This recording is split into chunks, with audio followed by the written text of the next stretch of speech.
Hvis man vælger Åmands frokostordning, får man først og fremmest en frokostordning med sølv, certificering i økologi. Du får en frokostordning, hvor der er fokus på smag og friskhed i det, vi laver.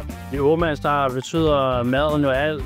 Smag, indtryk, hele den måde, vi bygger vores menu op på. Vi kan godt lide at få dybde i maden med fermenterede produkter. Vi tænker på folks sundhed, vores ernæring, følger kostrådene. Vi får kørt alle de nye danske produkter. Vi sætter fokus på mad. 80% af deres smag, men det visuelle er det også rigtig, rigtig vigtigt for mig. Og så hele bæredygtighedstanken omkring dyr, omkring vores valg af råvarer og producenter betyder alt for os i Åmands.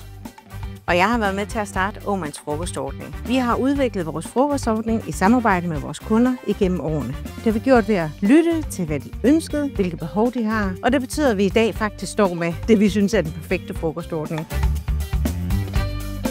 Generelt har vi rigtig, rigtig god feedback fra vores kunder. Vi har en tæt dialog med dem. Vi har jo kunder, der har været her i de 10 år, vi har eksisteret, som stadig er der efter 10 år. Vi også viser, at vi har en stor variation i vores mad. Vi har et udbud både af traditionel mad, og vi har udbud af mere eksperimenterende retter. Så jeg tænker, at det folk ser også for er, at vi har en stor variation i det, vi laver, og det er den feedback, vi har fået. Du får en frokostordning, hvor der er fokus på smagen, vores autentiske måder at tilberede ting på, med vores medarbejdere, der kommer fra forskellige lande og regioner, hvor de lægger kærlighed og passion i den mad, vi laver. Typisk kendetegn for Åmands, jeg vil sige smag, smag, smag. Det betyder rigtig meget for os, at vi kan gå ind og være med til, at folk får en god arbejdsdag.